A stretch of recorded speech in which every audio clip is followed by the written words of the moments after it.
In my previous life, when the earthquake occurred, I lost a leg while trying to save my boyfriend and became a cripple for life.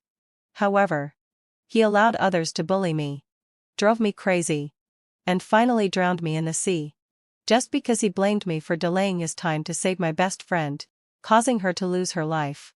When I opened my eyes again, I chose to stand by and do nothing.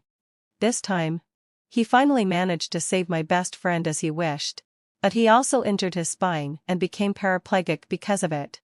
I stayed by his side without leaving, taking care of him who could only travel in a wheelchair for the rest of his life, just like a saintly woman. Until I saw with my own eyes his knife land on my best friend's chest, I smiled with satisfaction. "Serena, are you really not going to the movies?" Narcissus asked in confusion, but a trace of joy flashed in his eyes. H. Scum. He clearly couldn't wait to get rid of me and be alone with that woman. Yet he still pretended to be reluctant. What great acting skills. I apologized and said, "The company suddenly asked me to go on a business trip. There's nothing I can do about it. You can give this movie ticket to Vivienne. Don't waste it." "Okay. Then I'll go meet Vivienne at the cinema first." "Alright. Please say sorry to Vivienne on my behalf. Have a great time." I said considerate words. But my heart was as cold as ice. Before leaving, Narcissus gently kissed my forehead. As soon as the door closed, I immediately went to the bathroom and washed my face vigorously. Rotten cucumber. So disgusting. Narcissus and I were childhood sweethearts.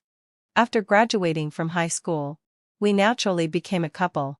Our parents on both sides were classmates and neighbors for many years, and they knew each other well. They fully approved of our relationship.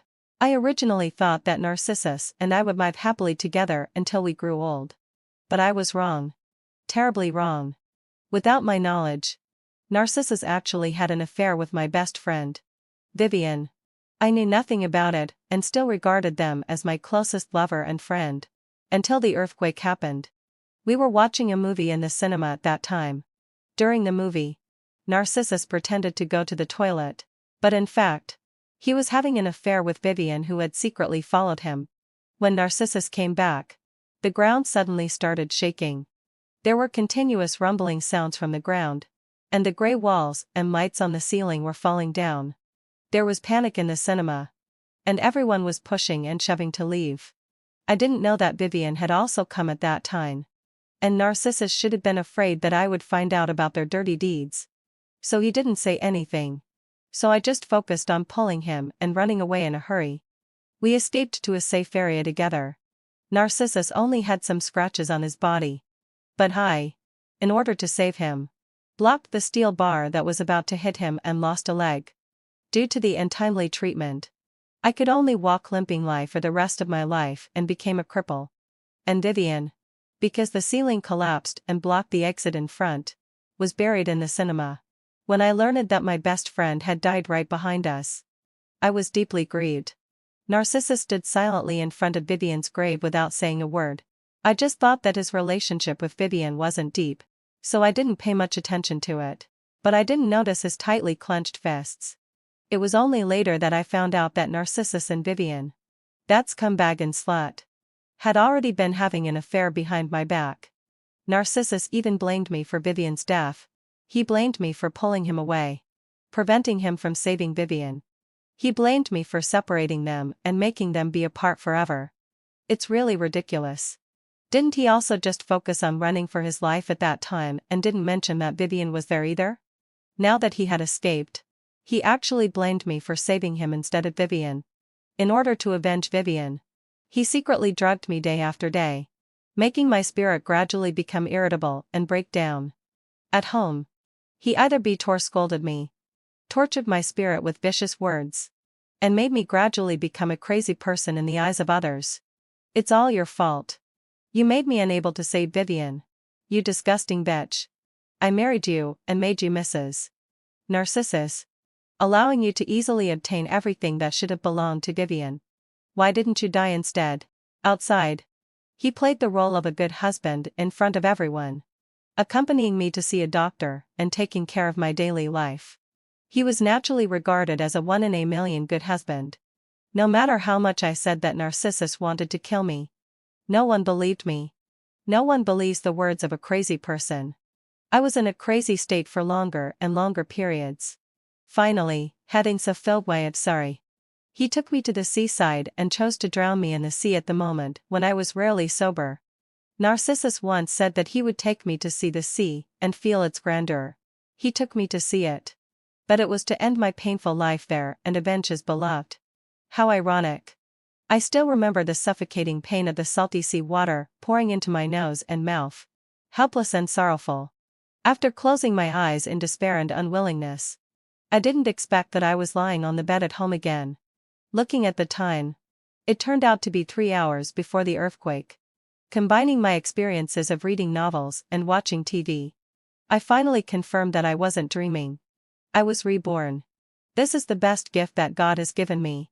And I will definitely make good use of it. I will stay away from my so-called best friend. Stay away from the scumbag. And then, take good care of my parents and love myself. Remembering the days during the earthquake, I shuddered. The scene was in ruins. Everywhere I looked were ruins and rescue workers. And survivors crying over the bodies of their family members. Too many families were torn apart because of this natural disaster. I didn't take any luggage but took my important belongings and got into the taxi I had booked in advance. I had already booked the nearest flight to ensure that I could leave the city as soon as possible. As for other people, I really couldn't do anything for them. But I didn't do nothing. For example, I anonymously left a message on the government's official website saying that an earthquake was coming and hoped that they could make preparations. For example, I said in the company group that there was a performance in Central Square, which was very wonderful. Since it was the weekend today, I strongly recommended everyone to go and have a look. Central Square is the largest square in the city. It is open all around and there are no other buildings, making it the best refuge when the earthquake comes. Fortunately, hadn't fulfilled way and say, I have a relatively introverted personality. And I only have 1 or 2 good friends. And they are all not in this city. So I don't have to bother to take them away. After doing all this, I turned off my phone. As for Narcissus and Vivienne, didn't Narcissus blame me for not giving him the opportunity to play the hero and save the beauty? This time, I'll fulfill his wish. After the plane took off smoothly, I looked down at the increasingly blurred ground below. Sorry. My strength is limited. And I can only do this much. As soon as I got off the plane, as expected, the earthquake occurred.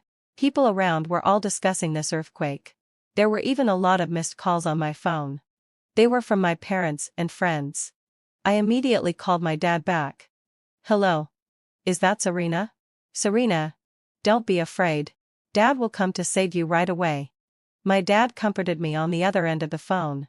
And the background sound was the rumbling of my dad's car. My nose turned sour. And I sobbed and called out, Dad. I'm fine. I'm in another province now. You're not here? Serena. You scared Dad to death. Honey. Our daughter is okay.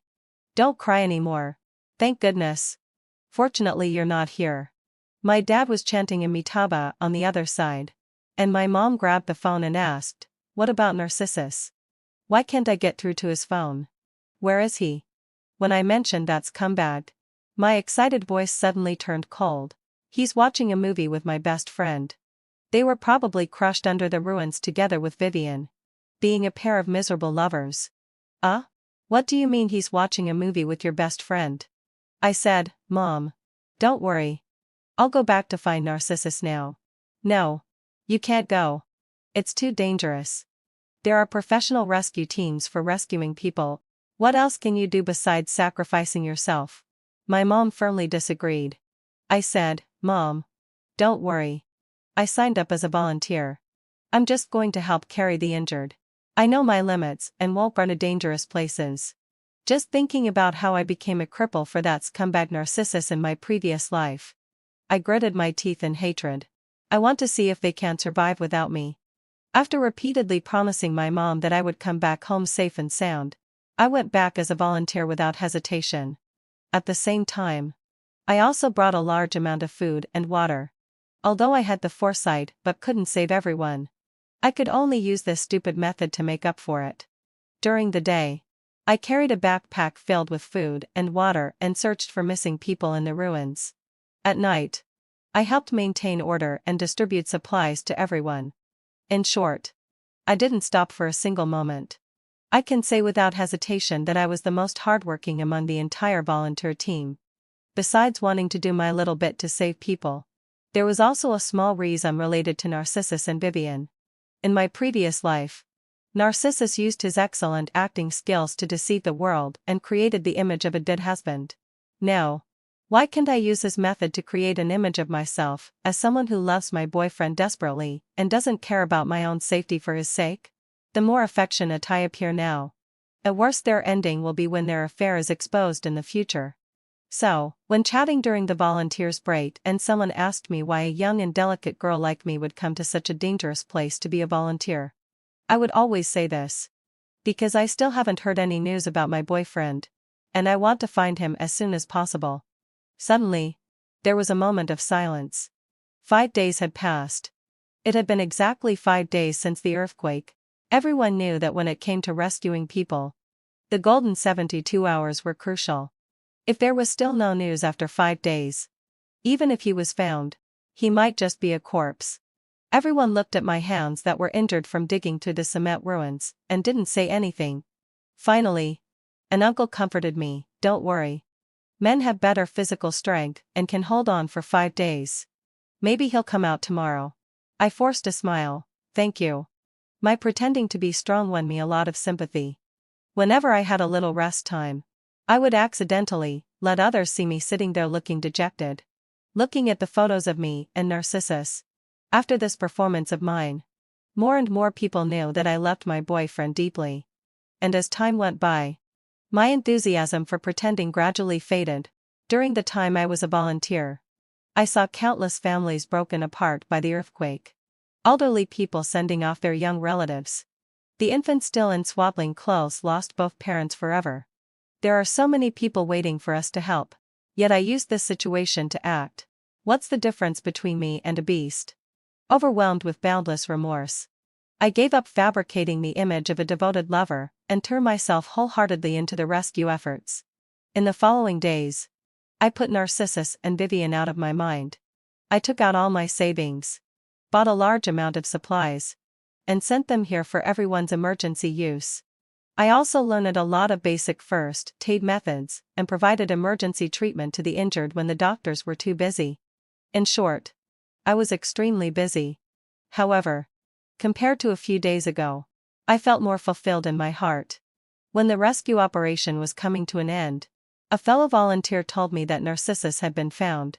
Narcissus didn't die, and Vivienne also survived. I heard that they had been sent to the hospital for emergency treatment. After hearing this, I just smiled faintly and continued with the work in my hands. It was only after the rescue operation was over that I pretended to rush over in a hurry. Vivienne was protected under Narcissus' body. She only had a broken calf and was otherwise not seriously injured. Narcissus, on the other hand, was in a miserable state. He was disabled. He had a spinal injury, and if it was severe, he would have to be in a wheelchair for the rest of his life. There was also a deep scratch on his face from a stone, and it was estimated that it would leave a scar. He got himself into such a mess without me saving him. TSK. The 2 debuffs of partiality and disfigurement are enough for him to bear. I dutifully informed Narcissus' parents. After they learned about Narcissus' diagnosis, they broke down and cried. I vowed with great determination, I won't abandon Narcissus. As long as he's willing, we'll get married as soon as possible. Even though Narcissus' parents felt sorry for him, faced with my apparent deep affection, they could only shake their heads and refuse. Serena, you're a good girl. Given what Narcissus is like now, I can't let him drag you down, said Narcissus' mother. Narcissus' father also said, break up with Narcissus. We've watched you grow up since you were a little girl. How could we just stand by and watch you jump into the fire? I didn't listen. I still said that I loved Narcissus and that as long as he wanted me, I wouldn't abandon him. They had no choice but to let me stay. I played the role of a competent girlfriend right under their noses. For example, I often helped Narcissus wipe his hands and feet.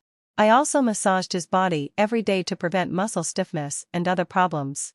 During this period, Vivienne's family had already taken her back to their hometown. Vivienne had come to see Narcissus once after she woke up. However, as soon as she saw that Narcissus' face was disfigured, undisguised disgust and revulsion showed in her eyes. Upon hearing that Narcissus would have to be in a wheelchair for the rest of his life, she ran away without looking back, as if she had seen a ferocious beast. I was amazed. She was really heartless.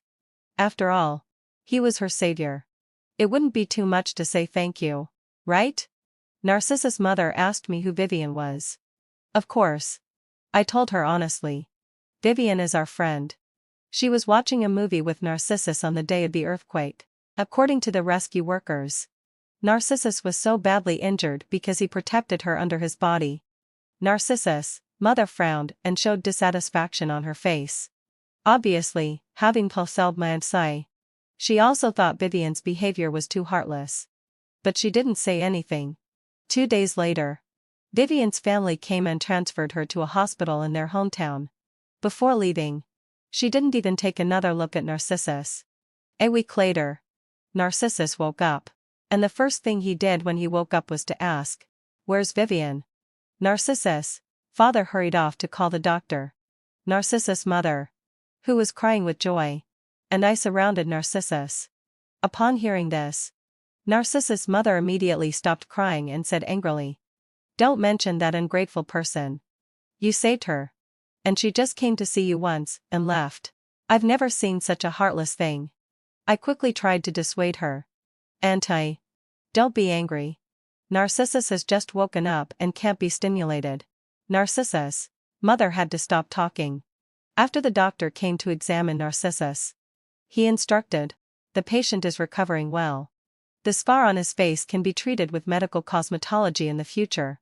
However, as for his legs, I'm afraid, although Narcissus' parents were sad, they had already prepared themselves mentally, so they didn't collapse at this time."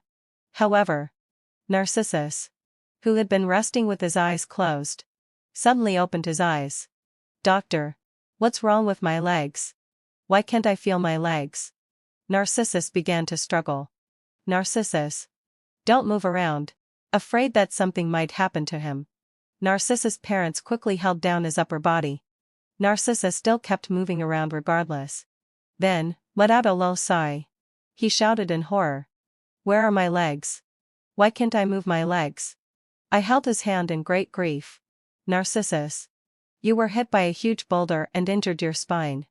"Injured my spine? Spine? Am I paralyzed?" Narcissus murmured to himself. And then he looked at the doctor hopefully. "Doctor, I can be cured, right?" The doctor sighed and said, "Narcissus, your spinal injury is relatively severe. I suggest you transfer to a large hospital in Beijing or Shanghai for surgery. However, the treatment effect varies from person to person." Narcissus' face turned deathly pale all of a sudden. If it weren't for so many people being present, I would have almost burst into wild laughter on the spot. Narcissus' parents took him to a large hospital in Beijing for treatment. I went with them. I said that no matter whether Narcissus could stand up or not, I would never leave him. But in my heart, I thought that since the chess pieces were already in place, how could I miss the show? Narcissus' parents, who didn't know the inside story, were deeply moved. I felt a bit guilty about this. After all, they had treated me like their own daughter since I was a child. In my previous life, if Narcissus hadn't coaxed his parents to go on a trip abroad, I wouldn't have ended up in such a tragic situation. And now, I was scheming against their son. However, my hatred was too intense. Even though I had been reborn, I would still have dreams from time to time, dreaming of that period when I was crazy and was insulted by Narcissus like a dog. I'm willing to be as filial to Narcissus' parents in the second half of my life as I would be to my own parents. However, Narcissus must pay the price for killing me. I once accidentally saw Narcissus secretly contacting Vivienne, but no one answered the phone. Later, he pretended to ask me casually, "How is Vivienne recently?" We haven't been in touch for a long time. What could she be like? She was someone who, having survived a great disaster, was sure to have good luck and love. During her stay in the hospital, she had already hooked up with a rich and handsome guy. And they were getting along very well. How could she possibly remember you? A disabled person? I curled my lips and showed him the photos of Vivienne and her new boyfriend in her WeChat moments. Vivienne found a boyfriend while she was in the hospital. He's rich and handsome. And the young couple has a great relationship. Of course. She doesn't have time to chat with us. Narcissus, lips gradually turned down. And he clenched his fists tightly. His knuckles turned white. Oh, are you so angry? I became interested and read Vivienne's WeChat moments to Narcissus one by one. I'm together with Blake. Please send your blessings. Blake heard me say my leg hurt. And he immediately hired an old Chinese doctor to give me acupuncture overnight. I'm so happy. Blake said that I'm the little sun in his life. And with me, his life has become more wonderful. Every time I'm with Blake, I feel that time flies by. I hope this moment can last forever in my life. With each sentence I read, Narcissus' face became darker. And my smile became brighter. I kept reading a few more sentences without stopping. Narcissus closed his eyes and spat out 3 words heavily. Stop reading. I suddenly realized. Narcissus. I'm sorry. Are you tired? I was just so happy for Vivienne when I saw that she found a boyfriend who treats her so well that I accidentally ignored you. I'm really sorry. Every word I said stabbed Narcissus deeply in the heart. Narcissus' breathing gradually became heavier. But he still held back his temper and said, you can go back to the hotel and rest. I want to take a nap. Okay. I obediently left the ward. Then I stood at the door of the ward and waited quietly. Sure enough, not long after I closed the door, there was the sound of something breaking on the floor inside the ward. Can't you stand it already? There's still more to come. I hummed a little tune and slowly returned to the hotel.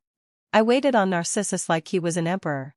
Narcissus' parents felt sorry for me for being too tired, so they hired 2 nurses to take care of Narcissus. I said it wasn't tiring. And as soon as the nurses came, I stopped my actions. However, I wasn't too idle either. I still did things like serving tea and water, delivering meals, and cutting fruits. Although most of the food ended up in my stomach. In this way, having fulfilled my obsession, I still became the recognized virtuous girlfriend.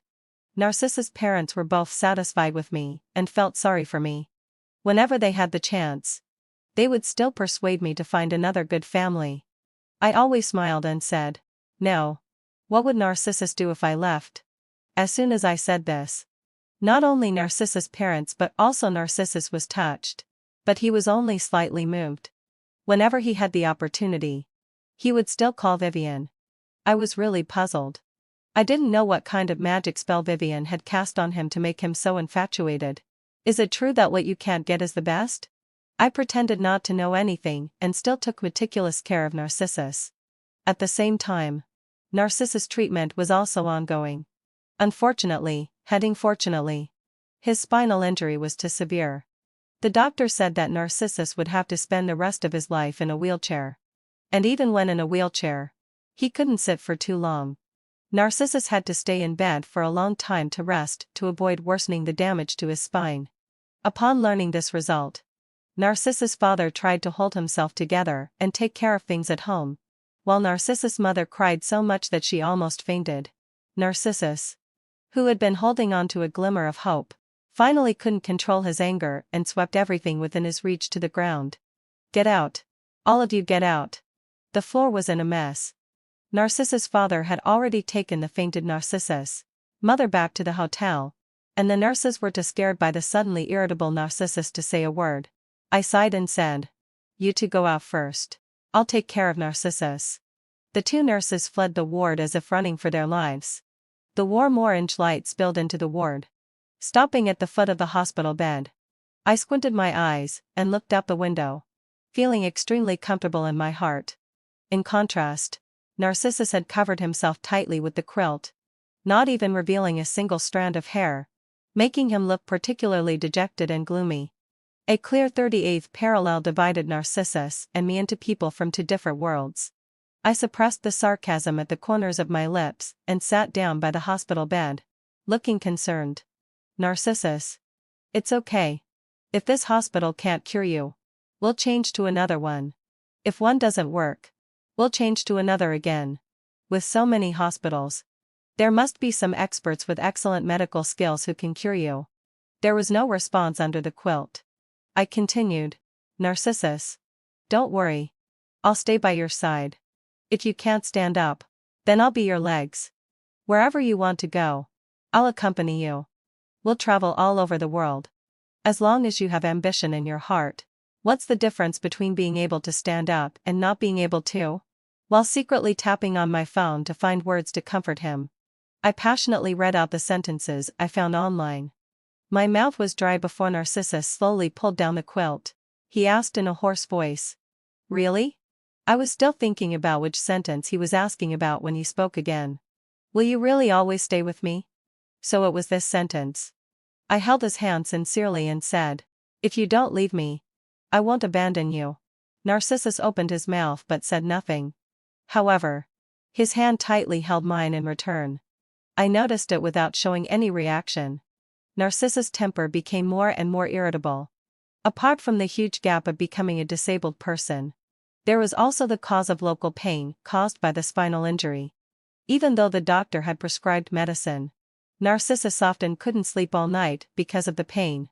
The usually gentle and elegant Narcissus had turned into a powder keg that would explode at the slightest noise. Not to mention the caregivers. Even Narcissus' parents from his family would often be accused by him for no reason and become the targets of his anger. Except for me. During these days, I would tell him about the wonderful past we had spent together by his side. Narcissus gradually changed from self-pity at the beginning to becoming my loyal listener. As soon as I started talking, he would listen quietly. When I reached the exciting parts, he would also reminisce about the past with me and say how silly we were at that time. When I was tired of talking, I would push him out to bask in the sun. There were two little girls about 4 or 5 years old playing shuttlecock on the grass. They didn't kick it well once and it actually flew crookedly towards me.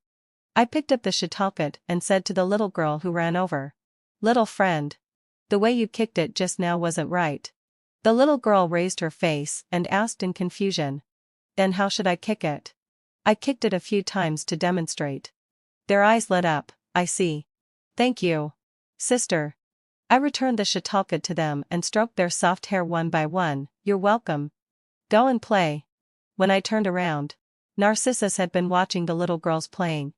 I smiled and asked, "Do you remember the game of playing house we used to play when we were kids?" Narcissus showed the first faint smile in many days. "Yeah. I remember. We played as a couple and used to dolls as our twin daughters. At that time, our parents even made fun of us. You said that you would definitely marry me when you grew up, and then really give birth to a pair of daughters for me." I took his hand and sat down beside him. "When you recover, we'll go home, get married, and have daughters." A trace of gloom flashed in Narcissus' eyes. He asked, "In my current state, are you sure you still want to marry me?" I pretended to be puzzled and asked, "The worst thing is just that you can't stand up. We grew up together. If I'm defeated by such a small difficulty, then our 25-year relationship would be too fragile. Wouldn't it?"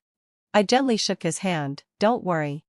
If I left just because you can't stand up, then my love would be too false. I love you as a person. As long as you're still alive. No matter what you become, I will like you.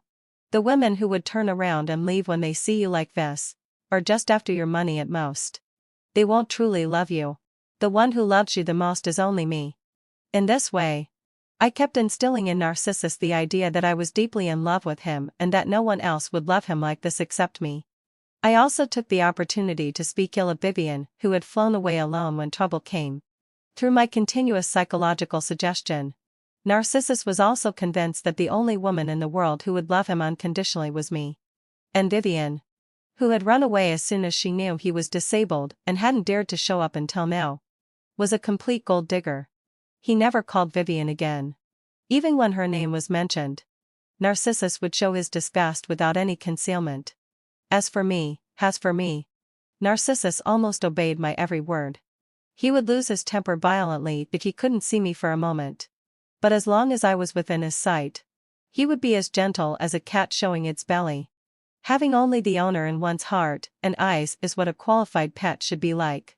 Seeing all this, Vivienne, who likes to seduce other women's men, I'm afraid won't be able to hold back, right? She will definitely come to find Narcissus again. Then I can just take some videos. And won't she be at my mercy? Vivienne and her boyfriend were going to get married. The timing was quite clever. Just then, Narcissus had also finished his recuperation and could go home. I held my phone and looked at the invitation Vivienne sent me, sneering. Since she came to me on her own initiative, I don't have to be polite. As soon as I got home, my parents were all around me. My dad said, "Alas, having fulfilled my say. Our daughter has lost weight." Lost weight? My mom nodded. "I'll go and stew pig's feet and make big bone soup. You need to replenish your body." I pulled them to stop, feeling both amused and annoyed. "Dad. Mom. I'm really okay. I just thought I was a bit fat before and finally managed to lose some weight. Don't make me gain it back." Speaking of this, my mom asked, "Can Narcissus' legs still stand up?" I shook my head, pretending to be sad. My dad said, "You two should break up quickly. You've only taken care of him for a short time. And you've made yourself so thin. I won't allow you to bet the rest of your life on him." My mom also took my hand earnestly and persuaded me. "Serena, don't think our words are harsh. The fact is that Narcissus can't stand up. Which mother doesn't feel sorry for her own daughter? Listen to your mother. It's better to have a short-term pain than a long-term one. Break up with him." My parents' words of concern made my heart warm. If my parents hadn't both died of cancer early in my previous life, how could I have been left with no one to turn to for help? I took my parents' hands, one in each hand. "Dad. Mom, had info cell session. Don't worry. I know what I'm doing. You'll understand in a while. By the way, did you go for a medical checkup this month?" When it came to this, my dad said thankfully, "Thanks to you urging us to go for a medical checkup. We really found some problems." I flipped through their examination reports. My dad had early-stage thyroid cancer, and my mom had early-stage breast cancer. It was the same disease that caused their deaths in my previous life. I let out a sigh of relief. Early detection and early treatment. As long as they are cured, my parents won't die early like they did in the previous life. They can still live for a long, long time. I can still love them for a long, long time. The most important thing on my mind finally had a solution, and I could feel at ease to deal with the other matters. I contacted Vivienne and wanted to meet her to catch up. Vivienne readily agreed. I took Narcissus with me. Vivienne came alone. When she saw Narcissus, she was stunned for a moment, and a trace of embarrassment flashed across her face. I pretended not to notice and waved at her happily. "Vivienne. Over here." Vivienne adjusted her expression and naturally sat down opposite us. "Serena. Long time no see. And Narcissus. How's your injury?" Narcissus ignored her and just drank his juice on his own, his eyes also staring at me without blinking. Because of his injury, Narcissus had become irritable and less talkative. With my deliberate guidance, now he basically didn't respond to anyone else who talked to him except his parents and me. Vivienne thought Narcissus was still angry with her and continued, "Narcissus. I'm sorry. I've also been recuperating during this time. And I've been in a relationship, so I didn't have time to visit you. Don't be angry." She didn't mention a word about Narcissus saving her. She really knew how to avoid the important issues. Narcissus finally gave her a cold look of disdain. "Get lost. Serena." This. Vivienne looked at me awkwardly. I explained for him. Narcissus' temper has changed a lot since he got injured. He doesn't like to talk to people. It's not aimed at you. Don't be angry. Seeing that Narcissus' glass of juice was almost empty, I stopped him. "Don't drink it anymore. The juice is too cold. Drinking too much of it will make you catch a cold easily. I'll get you a cup of hot milk instead." As I said that, I asked the waiter to bring a cup of hot milk. Okay. I'll listen to Serena. Narcissus obediently drank the milk and obeyed me. Like a gentle cat. Vivienne sitting opposite looked completely confused. Serena. What's going on with you two? I smiled a little embarrassedly. Sorry for making you laugh. Narcissus is really clingy to me now. He'll do whatever I ask him to do. He's incredibly obedient. I pretended to show off casually. Come to think of it. It's really nice. Having such an obedient boyfriend. He definitely won't cheat in the future. No matter how awesome the mistress is. She won't be able to steal him from me. Oh, really? Looking at the eagerness in Vivienne's eyes that she couldn't hide, I knew that the fish had taken the bait. Before. In order to find evidence of Narcissus and Vivienne's secret meetings, I entrusted a private detective to investigate. As a result, after this investigation, I found out that Vivienne's love history could almost fill a book. However, all her love affairs were about secretly seducing men who were already in relationships. It wasn't because of love, but because it was more exciting and gave her a sense of conquest. Narcissus in the past was like this. And her current boyfriend Blake is also like this. The only difference is that Blake is a rich second generation. So she didn't dump him like she used to after getting him. Instead, she latched onto this wealthy person. But looking at her current appearance, even if she's married, her interest in seducing married men still won't fade. I secretly curled the corners of my lips. The good show is about to begin. 2 days before the wedding, Vivienne held a bachelorette party in one of Blake's villas. There were a lot of people attending, and I happily went there with Narcissus. The purpose of this kind of party is to have one last wild celebration before getting married. Even though I don't like drinking, I was forced to have several glasses. To avoid being forced to drink more, I deliberately pretended to be drunk and, in a daze, took Narcissus back to the guest room upstairs to rest.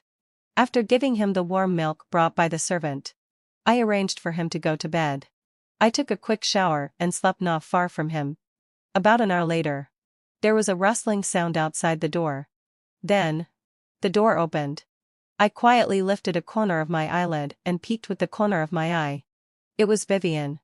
There was an excited smile on her face. You ignored me. So I like to play with a man who already has a girlfriend like you. It's quite a thrill to flirt with you while Serena is around.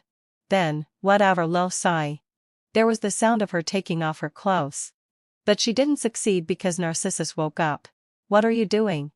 Narcissus forcefully threw Vivienne off the bed. Vivienne let out a soft ah sound, then got up and sat on the bed, saying a grieved lie, Narcissus. We've been apart for so long. Don't you miss me at all? Narcissus turned his face away in disgust.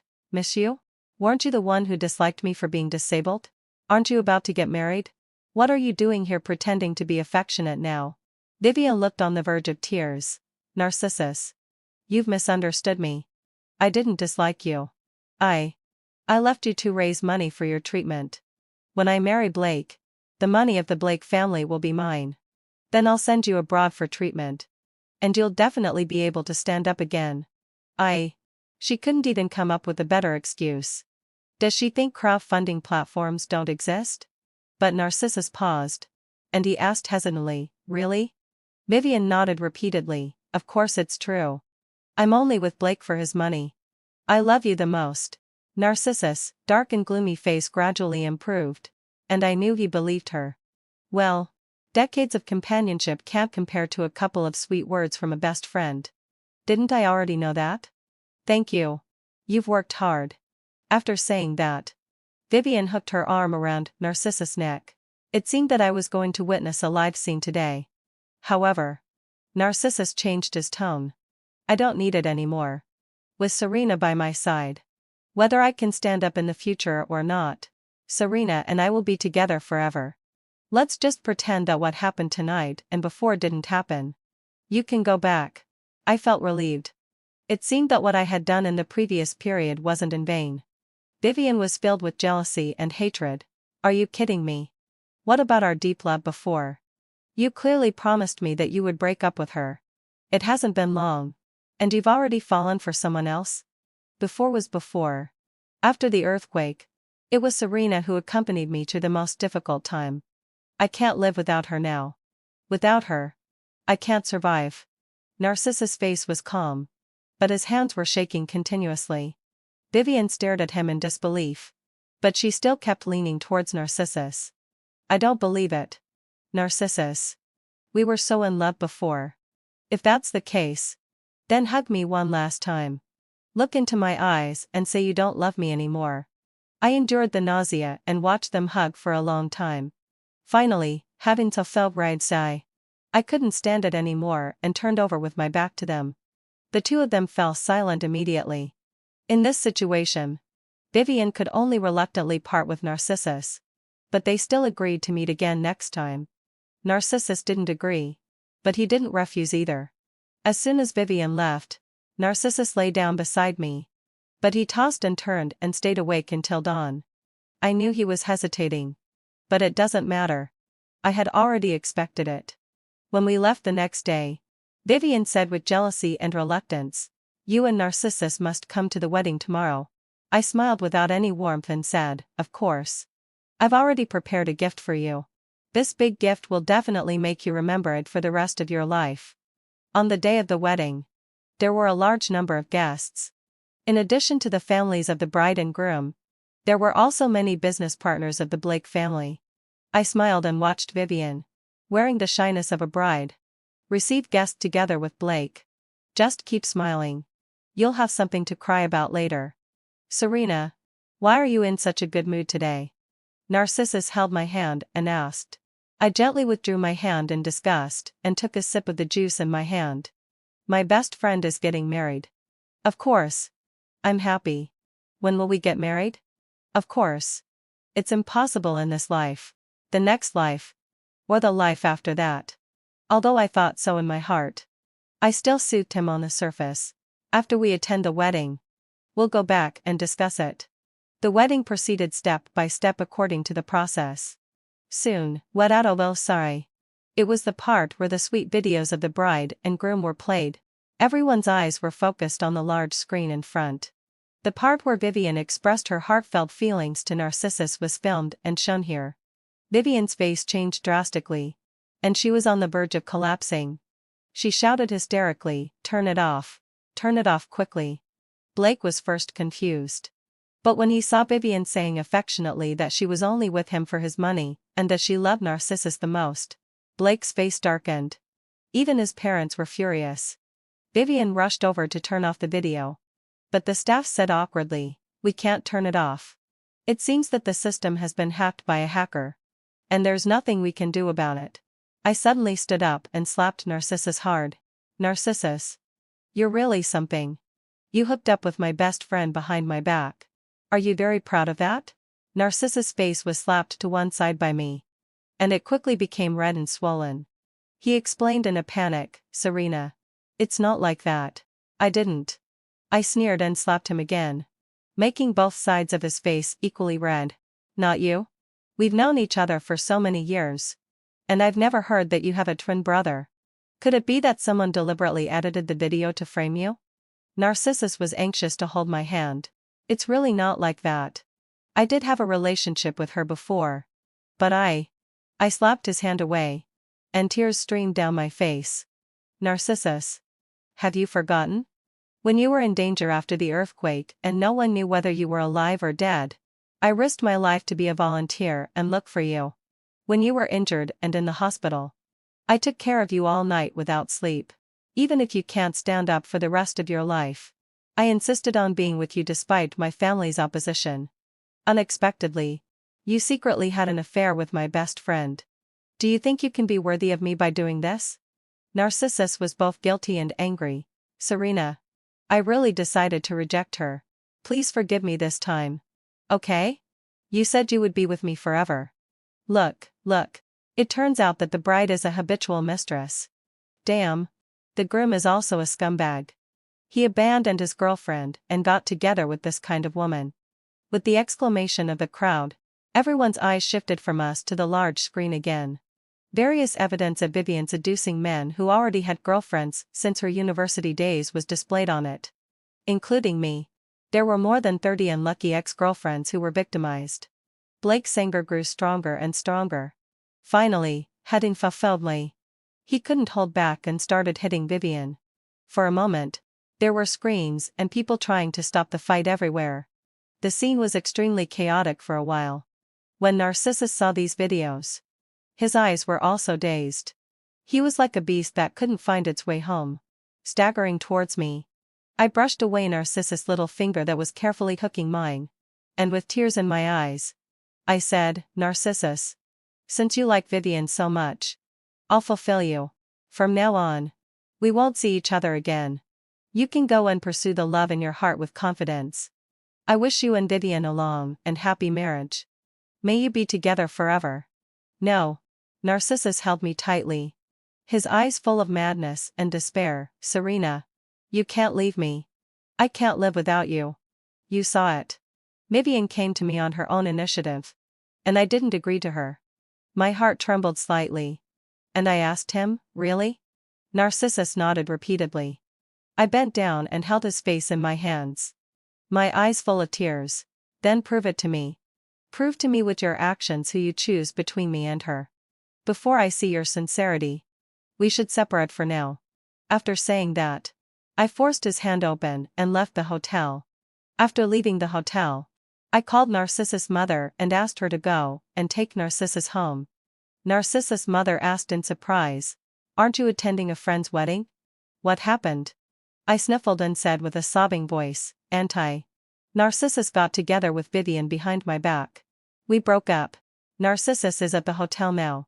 Please come and pick him up." "What?" On the other end of the phone, Narcissus' mother exclaimed in disbelief. "Husband. Let's go. Hurry up to the hotel." Then, what on a lo-fi? The sound of an engine came from there.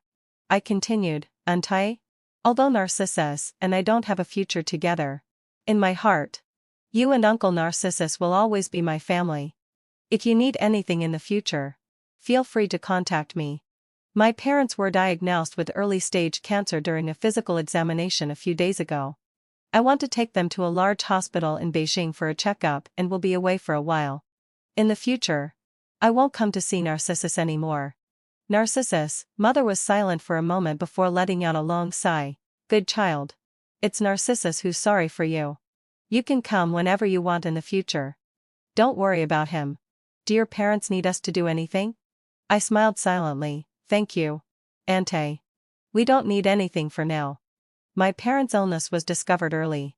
The doctor said, and as long as they receive continuous treatment, they can be completely cured." "Okay. That's good. If you need help, just give me a call." "Okay." After hanging up the phone, I immediately went home, took my parents, and the luggage that I had already packed, and headed straight for the airport. My father was confused. "Weren't you and Narcissus going to attend a wedding? Why are you in such a hurry?" My mother also looked puzzled. "Yeah. Where are you taking us in such a hurry?" It wasn't until we were on the plane that I quietly told them everything that had happened. My father was so angry that he wanted to stand up and curse. But he was tied down by the seat belt and fell back onto the seat. "That brat. I'll teach him a lesson." My mother also cursed. "He looks decent. But I didn't expect him to be such a shameless person." "Bah." I smiled and comforted them. "It's okay. It's all in the past. Don't be angry. You need to keep a good attitude, or it will be bad for the surgery." Upon hearing this, my parents immediately shut up and sat obediently. My father muttered softly, "We have to live.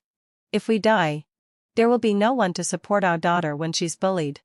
My mother nodded repeatedly in agreement.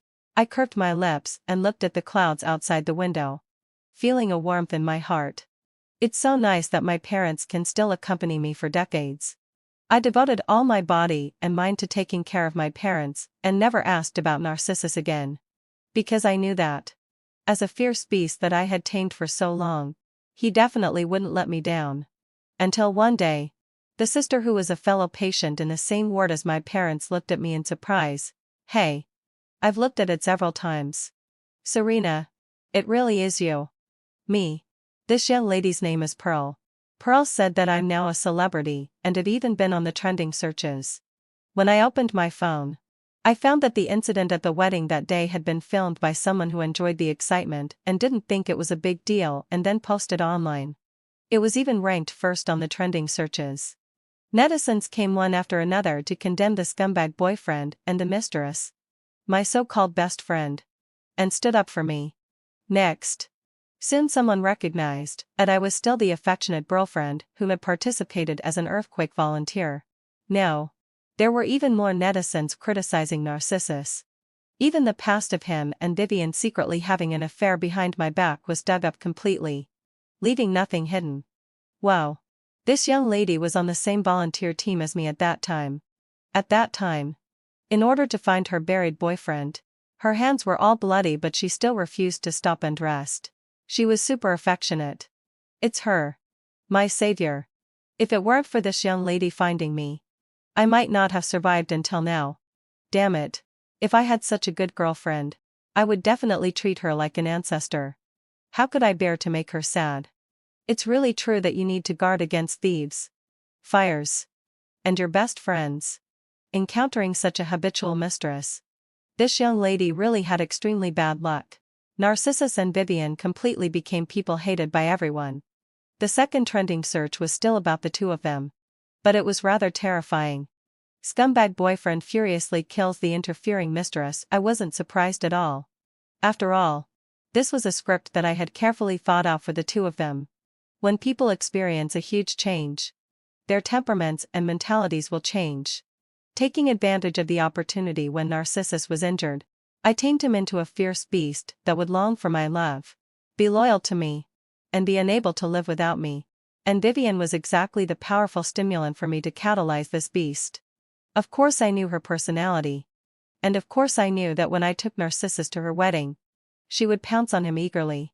But this was exactly what I wanted. Simply taming alone is useless. At the crucial moment, the beast has to taste the pain of separation so that they will bite the target more fiercely and complete the master's task. When I condemned Narcissus, I mentioned Vivienne in every word. It was Vivienne who interfered in our relationship. It was Vivienne who forced me to leave him. It was Vivienne who made it so that he couldn't see me in this life. Everything was Vivienne's fault. The fierce beast couldn't see the master for a long time. And the pent-up anger had nowhere to be released. To see me, he had to get rid of the stumbling block between us. Finally, heading to Feldley, the fangs of the fierce beast bit the person who was the initiator of all this, thus creating today's ending.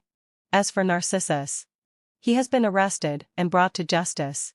Soon, without a little sorry, the court will make a judgment on his crimes. I believe that Narcissus won't be able to get out for at least 10 or 8 years. I looked at the leaves swaying in the wind outside the window and showed the first relaxed smile since my rebirth. From now on, there will be no more scumbag boyfriends and so-called best friends in my life. There will only be a harmonious family, and all members of the family will have smooth lives. The end.